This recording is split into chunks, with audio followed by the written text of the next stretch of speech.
Khatir yang sumbernya dari malaikat. Nah, kalau saya naruh malaki ini di nomor 2. Cuma beliau naruh di nomor 2. Nafsi di nomor 3 malaki. Ini ada rahasianya, nanti kita coba lihat ya. Yang keempat syaitani.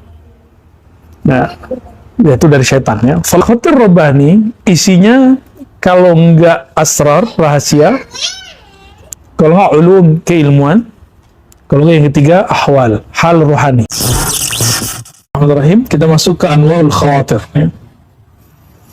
Qala al khawatiru arba'atun, rabbaniyun wa nafsiyun wa malakiyun wa syaitani. Khawatir jamak dari khatirah, berarti lintasan yang masuk ke dalam kalbu secara cepat, syariah ya. Sesuatu yang datang fujiat ya, yang datang mendadak begitu saja, tiba-tiba ke dalam kalbu dan dia syariah, jiddan sangat cepat ya. Saking cepatnya sangat sulit untuk memahaminya secara utuh. Nah, yang mampu memahaminya hanya orang-orang yang ada ketenangan di dalam batinnya. Dan orang-orang itulah yang disebut ala bidzikrillah tatma'innul qulub. Mereka ini yang kalbunya selalu dibentengi dengan lafaz la ilaha illallah, la ilaha illallah hisni, la ilaha itu adalah bentengku. Nah, kalau itu yang dia gunakan, maka tidak akan ada yang berani masuk ke dalam, kecuali itu yang punya nama itu Allah itu sendiri. Nah, orang-orang ini dialah yang nanti yang akan mampu menangkap apa khatir yang lewat itu. Karena dia adalah seorang hamba yang hatinya berta'alluq, yang berkait dengan Allah Rabbul Alamin, itu disebut abdun rabbani, hamba yang rabbani. Maka khatir yang dia tangkap disebut dia khatir rabbani. Khatir rabbani, khatir rabbani, khatir yang pasti dari Allah dan pasti hak. Bedanya Rasulullah itu maksum, wali mahfuz. Itu aja bedanya. Namun perbedaannya, selevel Nabi ketika mau haji di tahun, mau umrah di tahun ke-6, ternyata ayatnya menyebutkan ada perintah haji umroh dan berhaji umroh di tahun itu. Ternyata kalimat insya Allahnya membuat penafsirannya berbeda. Nabi sudah sampai di Hudaybiyah, ternyata penerjemahan terhadap ayat itu Allah tidak izinkan pada saat itu benar. Jadi selevel Nabi juga menangkap dan menafsirkan khatir yang turun. Ayatnya sudah benar, tapi penerjemahannya di situ perlu ijtihad. Disinilah ikhtilaf antara ulama, Fakhruddin Ar-Razi, Imam Ghazali, Imam Al-Amidi, sebelumnya adalah Sahibul Waraqat Al-Juwaini. Itu mereka ikhtilaf semua ya, beberapa ya. Ikhtilafnya mengenai imkaniyah, apakah Nabi juga berijtihad? Kan wa ma yantiqu anil hawa, wa ma yantiqu anil hawa. Coba, ada nggak hadis yang menyebutkan Nabi mengatakan innama ana basyarun? Itu beda loh dengan wa ma yantiqu anil hawa. Kalau yantiqu bukan dari hawa, karena yantiqu min tariqil wahyi. Ada hawa di situ. Min tariq al-khatir rabbani. Tapi kalau beliau mengatakan innama ana basyarun, baru di situ ada celah untuk ijtihad. Maka sahabat ketika hendak mencoba menyela Nabi, mereka konfirmasi dulu, ya Rasulullah, ini wahyu dari Allah atau bukan? Ketika Nabi mengatakan bukan, baru dia masuk. Nah, berarti seorang selevel sahabat mencoba mengkonfirmasi itu. Beda dengan Khawarij yang langsung mengatakan, bapaknya Khawarij ya, i'dil ya Muhammad, ittaqillah ya Muhammad. Nah itu dia nggak konfirmasi dulu sama Rasulullah. Seharusnya ditanya, wahai Rasulullah, pembagianmu ini dari wahyu atau bukan? Itu. Seharusnya, tapi dia kan nggak. Ketika Nabi dapat khatir Rabbani, dia dapat khatir syaitani, maka syaitan tuh ngomong, ceramahin tuh Muhammad. Masa yang begini aja nggak beres dia. Kul ittaqillah. Maka dia ngomong ke Nabi Muhammad, ittaqillah. Hadis Sahih Bukhari. Hati itu. Kalimat-kalimat menceramah itu ternyata berbahaya. Maka kita ini bahaya, Bu ya, karena kerjanya ceramahin orang. Ya, ngajar orang tuh bahaya. Di sini kita minta supaya Allah jaga lisan, ya, dari zallat insyaallah, ya. Khatir Rabbani, ya.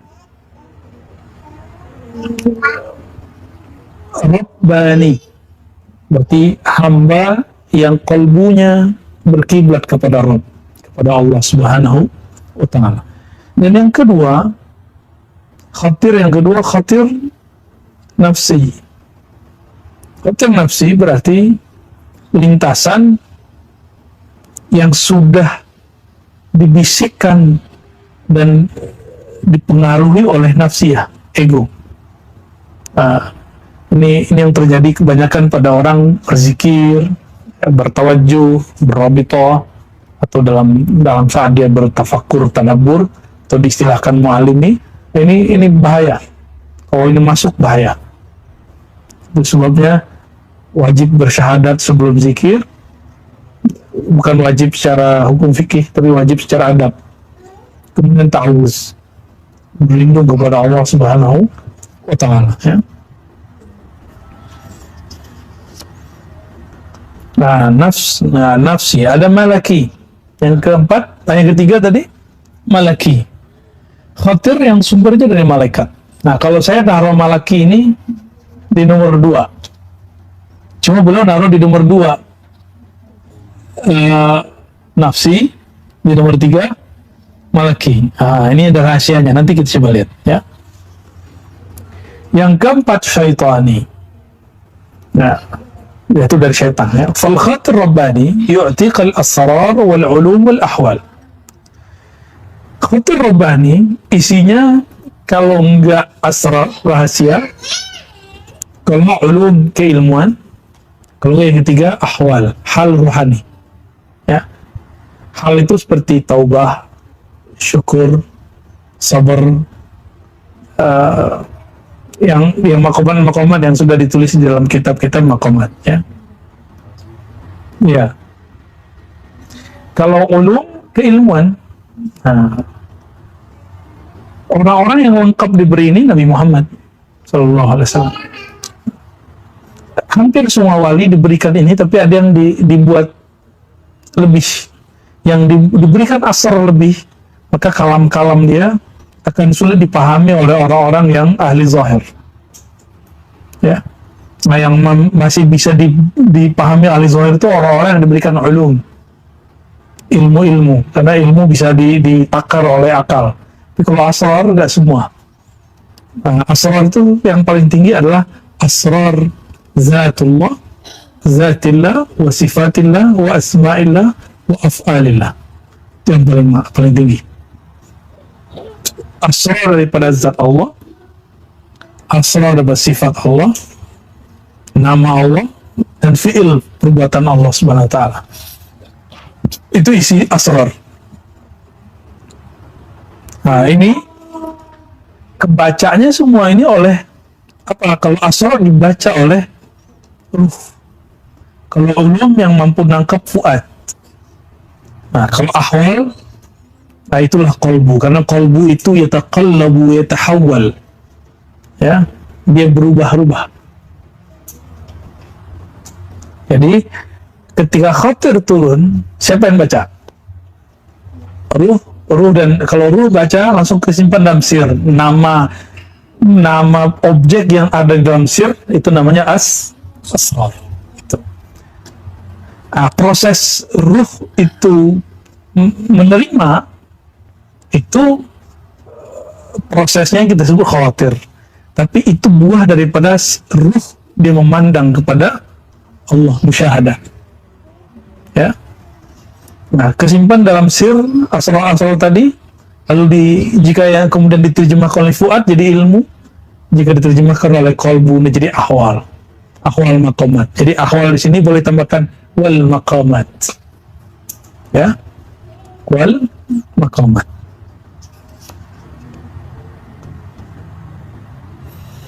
Wan nafsi huwa alladhi ya'muruka bima la khaira lak fihi wa la syarra 'alaika fihi. Ya, sedangkan nafsi, nah ini nafsi itu jangan diartikan terlebih dahulu nafsu, tapi itu diri aja. Ya. Kalau menurut Ibn Arabi, khatir nafsi yang dia nggak ada nilainya, nggak baik nggak buruk, la khair fi wala syarra fi. Itu khatir yang menyuruhmu, mengabarkanmu, menggerakkanmu untuk sesuatu yang tidak ada nilai baiknya atau nilai buruknya. Ini versi Ibn Arabi. Berarti dia mengalihkan kepada kata nafs. Nafs itu kan netral. Nafs itu baru bermasalah ketika ada sifatnya. Nafs ammarah, nafs lawamah, nafs mulhamah. Kalau dia nafs mutmainnah, tidak ada masalah. Nah, jadi nafs itu sendiri aman. Karena dia tidak ada nilainya. Karena dia tidak ada nilainya, maka dia agak bego-bego dikit. Jadi ketika kedunguan nafs inilah yang berbahaya. Jadi awalnya dia aman, tapi karena dia bego, dia bodoh, ya, la khaira fihi wala syarr. Berarti la ilma fihi, nggak ada ilmu di situ. Ini yang jadi muskilah daripada nafs, ya.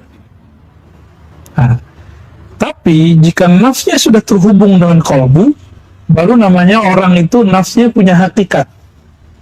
Hakikatun nafs. Ya minimal kalau dalam hierarki tingkatan nafs itu disebut nafs mutmainnah. Nah, di sini dikatakan fa inna bi haqiqatin nafsi jalbal manafi'i wa daf'al madarri fil hal. Kapan nafs ini tidak jadi dungu? Jika sudah menemukan hakikat dirinya.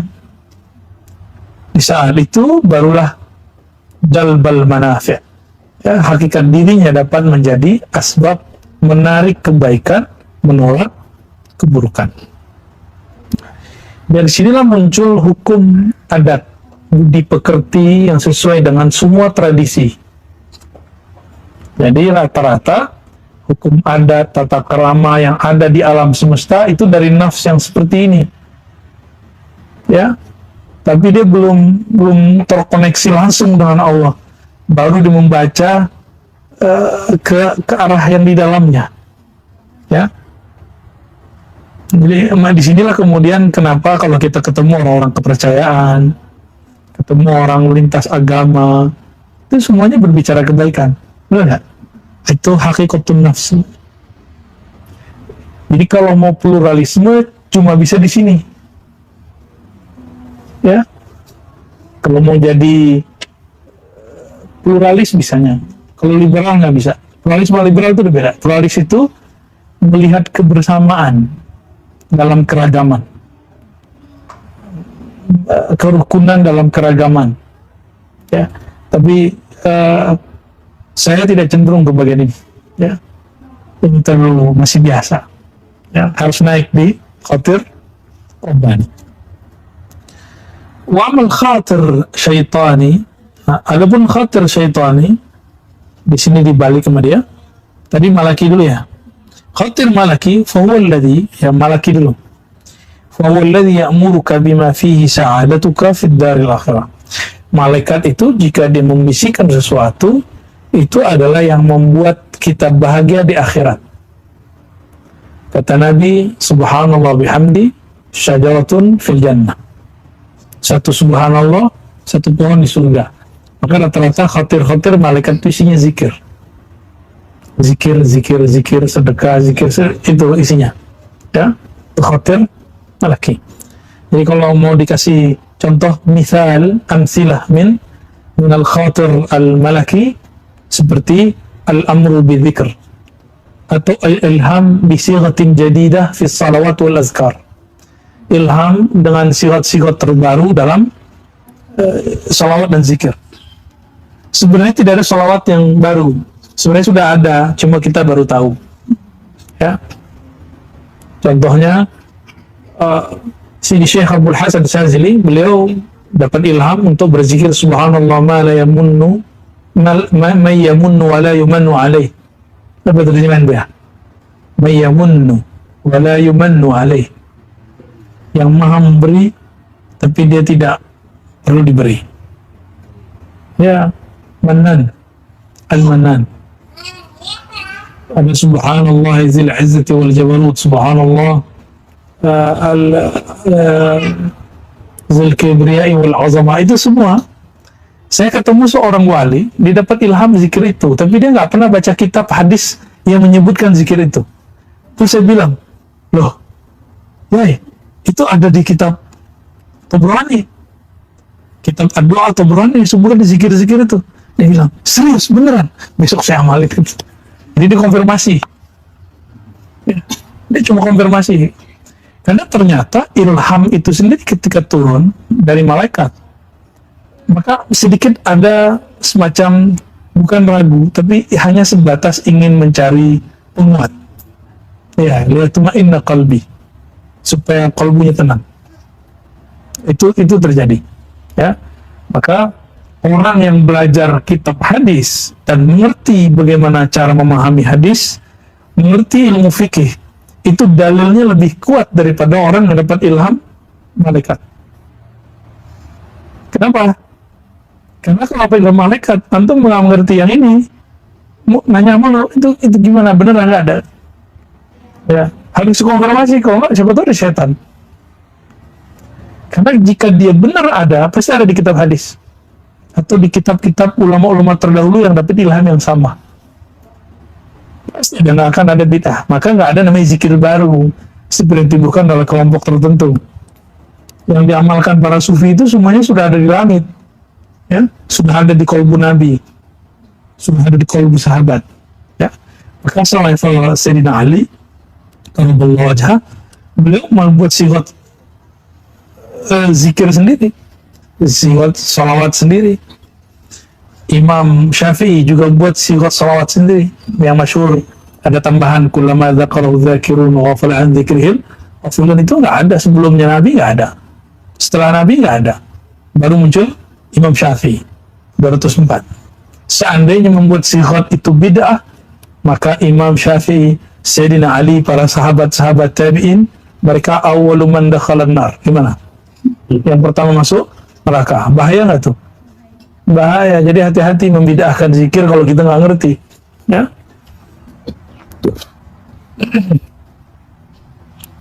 Insya Allah anak-anak ribat aman lah ya. Insya Allah lah ya. Tuh ada juga yang enggak. Al-khatir asy-syaitani, yang terakhir khatir syaitani. Khatir syaitani alladhi ya'muru bika bima fihi syaqa'uka fid daril akhirah, yang membisikkan kamu, yang selalu mengajak kamu kepada hal-hal yang membuat kamu sengsara di akhirat. Berarti lawan khatir malaikat ya. Nah, yang netral sendiri nafs. Tapi karena nafs ini ada kedunguannya, maka dia harus dibimbing, dilatih. Jadi nah, jiwa itu kalau nggak dilatih, dia akan sama ulaika kal an'am, dia sama dengan binatang. Balhum adal ya. Maka mesti ada semacam bimbingan untuk jiwa, puasa kah, qiyamul lail kah, ya, berguru kah, ya semacam latihan. Kita lanjut ke pasal berikut, al-murid al-haqiqi. Wa qala, ya, berkata Imam Ibn Arabi, wa la yakunu al-murid muridan hatta yakuna muradan. Tidaklah sempurna seorang murid itu disebut murid. Nah, apa arti murid? Dari kata arada yuridu iradatan. Orang yang berkehendak mengenal Allah Subhanahu wa ta'ala. Nah, seorang murid itu tidak sempurna disebut murid hatta yakuna muradan, sampai dia dikehendaki oleh Allah. Nah, jadi muridnya itu bi iradatillah. Jadi murad itu murid tapi bi iradatillah. Maka muridnya ada dua, ada murid bi iradatihi nafsihi dengan kehendak dirinya, nafsunya. Ada yang bi iradatillah. Zikir, kemudian berangan-angan pengen begini, pengen begitu, pengen koneksi ini, koneksi itu, pengen kasyaf ini, kasyaf itu nafs. Ya, itu iradah, itu murid. Kalau murad dia nggak begitu. Ya. Jadi kalau boleh dibacakan la yakumul al-murid hatta yakuna hatta takuna iradatuhu billah. Tidak sempurna seorang murid sampai iradahnya lebur dalam iradah Allah. Itu kan lafaznya Imam Ibn Arabi, lafaz yang saya tadi tuh. Tulis aja tuh. La yakumul al-murid hatta takuna iradatuhu billah. Ay tufni iradatahu fi iradatillah. Ya. Wala yakunu al-muradu muradan hatta yakuna muridan. Sama, seorang murad tidaklah sampai kepada murad sampai dia sudah melewati murid. Nah, murad itu hakikah, murid itu thariqah. Murid ketika dia berthariqah ya diamalkan syariat, bukan? Ya. Maka la yakunul muradan, tidaklah seorang murid sampai pada bab hakikat sampai dia menjalani syariat. Itu maknanya. Ya. Hatta yakuna muridan, sehingga dia mengambil mujahadah riyadhah dalam mengamalkan syariat. Mujahadah riyadhah inilah kemudian yang diramu oleh para ulama disebut thariqah. Thariqah ini kemudian namanya ada Syazili, Naqsyabandi, Tijani, Sambani, Idrisi, macam-macam, ya. Dan semuanya terhubung kepada baginda Nabi Muhammad sallallahu alaihi wasallam. Jadi murid orang yang berthariqah, murad orang yang sampai kepada hakikah.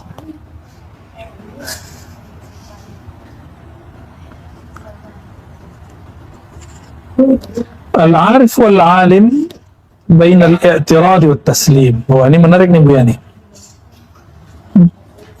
Bismillahirrahmanirrahim. Qala al-arif idza i'tarada ahlakathu al-haqiqah wa idza sallama ahlakahu al-adab. وفي نجاة الحقيقة أهلكه الأبد. والعالم بالله إذا طارد لم يهلكه شيء، لا حقيقة ولا حق، وإذا سلم أهلكه الحق وليس بعالم إذ ذاك. Coba ini terjemahannya agak hati-hati nih ya. Jadi ada namanya arif, ada namanya alim. Dia membedakan ini. Ternyata di teksnya ada alim billah. Sedangkan yang arif baru cuma arif, bukan arif billah. Ini arif, orang berilmu, gitu aja. Idza i'tarada, jika dia ingkar, jika dia menolak, ahlakatul haqiqah, maka hakikat akan membinasakannya. Wa idza sallama, jika dia menyerahkannya, berserah taslim, ahlakahul adab, dia habis dengan adab. Wa fi najatil haqiqah, dalam keselamatan haqiqah, ahlakahul abad, maka yang membinasakan dia adalah keabadian. Gimana tuh? Ya, tar dulu ya, sabar dulu. Terjemahin dulu. Wal alim billah, orang yang alim kepada Allah, idza atarada, jika dia mengingkari, menolak, lam yuhlikhu syai', tidak satupun yang menghancurkannya. La haqiqah wa la haq, tidak ada yang mau sama aja disebut haqiqah ataupun disebut haq, ya. Kalau tadi al-arif jika dia i'tarada, maka hakikat menghancurkannya. Kalau alim, enggak. Ya, la haqiqah wa la haq. Wa idza sallama, kalau dia justru menerima ahlakahul haq, maka al-haq yang akan menghancurkannya. Walaysa bi'alimin idzaq. Pada saat itu dia tidak lagi disebut alim. Terus apa dong?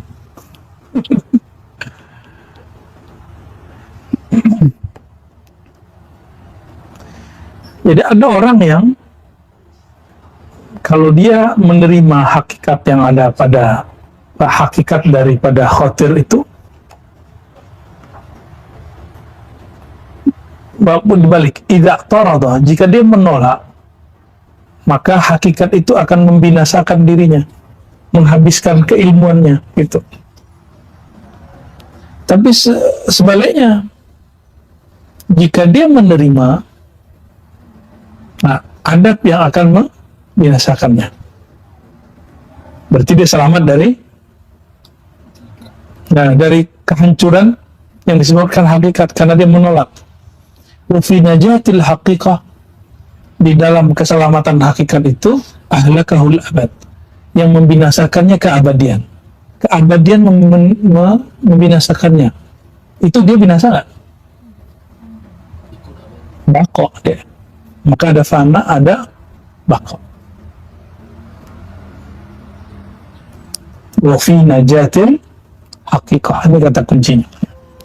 Orang yang ngaku alim billah, idza atarada, jika dia nolak, bukan arif billah, alim billah. Alim billah itu orang yang berdalil dalam memahami Allah dengan dalil-dalil. Itu alim billah. Jika dia kemudian menolak, dia tidak akan dihancurkan satu pun, baik hakikat ataupun hak. Wa idza sallama, jika dia kemudian sallama, berserah, ahlakahul haq, baru dihancurkan al-haq. Tapi pada saat itu dia nggak disebut alim. Ya, dia nggak disebut alim. Ya. Artinya dulu deh, terpusing kalian ya. Ya. Ar-ruju' ila al-aql wal ihsas, tuh balik lagi ke akal ya. Wa idza lam yaqa fil qalbi shay' ya'qilu wa la yatawahham, fa idza raja'a sahibuhu ba'da dhalika ila 'aqlihi wa ihsasihi, fa in lam yajid atharan fa tilka nawmatul qalb an kulli shay'. وإذا وجد أثرا فتلك المشاهدة الذاتية التي لنا في هذه الدار. إذا لم يبقى في القلب شيء يعقل ولا يتوهم.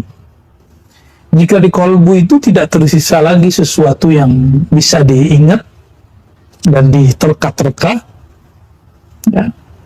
فإذا رجع صاحبه بعد ذلك إلى عقله وإحساسه, lalu dia kembali ke akalnya. Pas dia lihat ke kolbunya, nggak ada yang bisa diingat, nggak ada yang bisa dipikirkan. Terus dia kembali ke kolbunya dan ihsasnya. Ihsas itu akal materi, bukan akal rasio. Jadi dia berpikir dengan panca indera.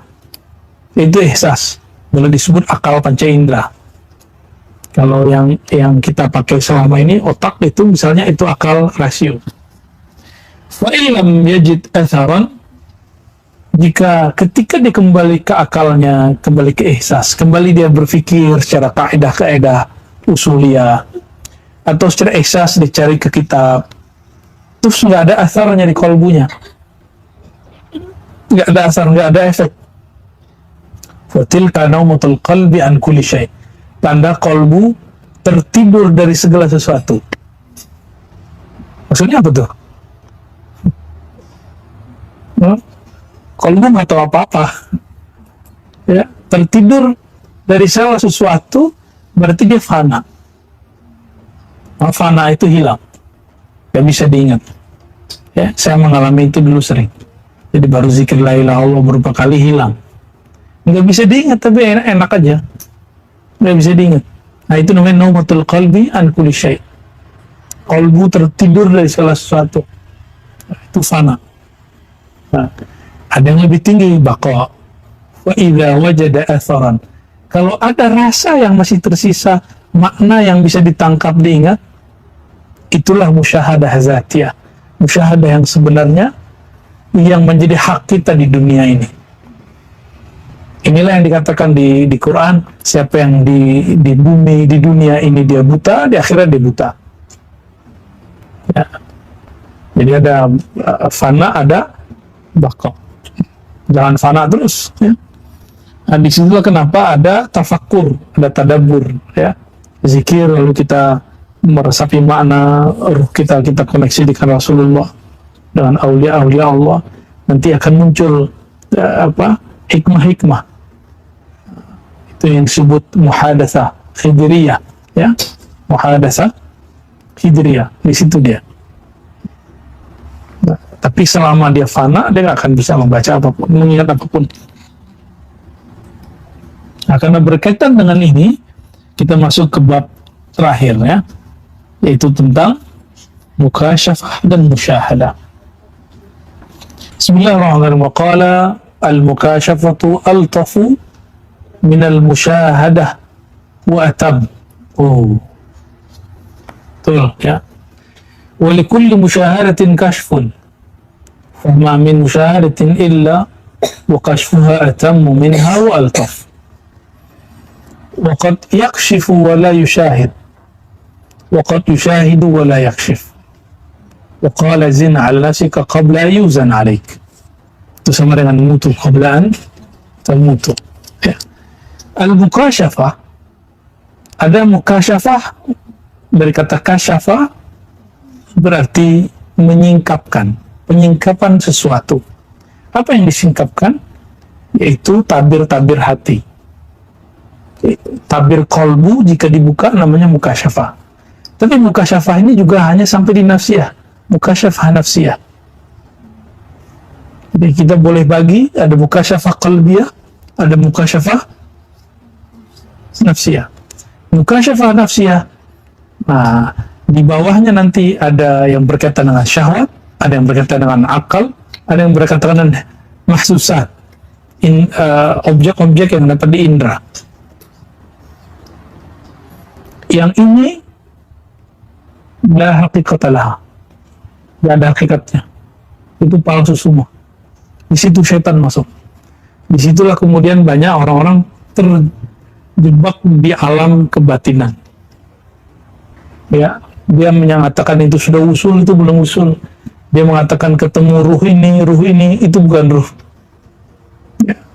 Dia merasa sudah naik ke langit, itu bukan langit, tapi langit-langitan. Itu dia, ya. Bahkan mungkin mereka ngerasa naik ke aras, dan aras itu aras-arasan paling.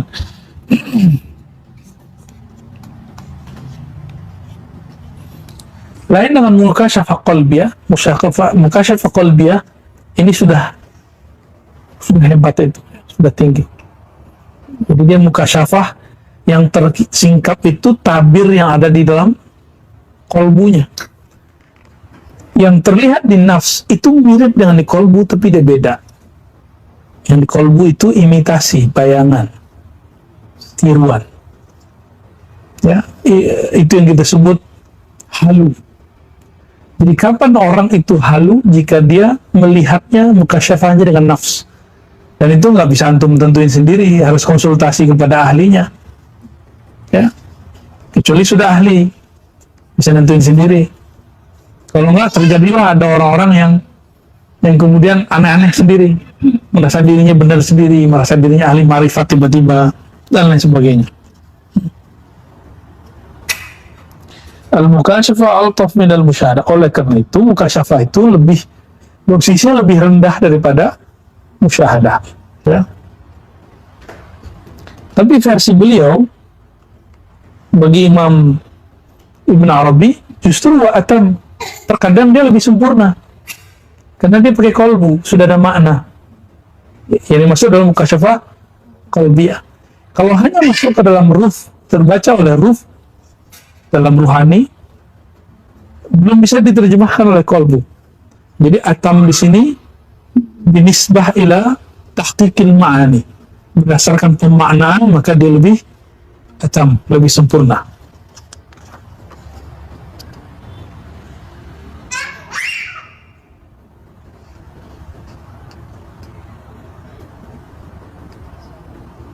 Nah, walikulli musyahadatin kasyaf. Setiap musyahadah itu ada kasyafnya. Setiap musyahadah ada kasyafnya. Terus mana yang lebih tinggi? Musyahadah terdiri dari mukasyafah. Musyahadah itu ruh yang memandang.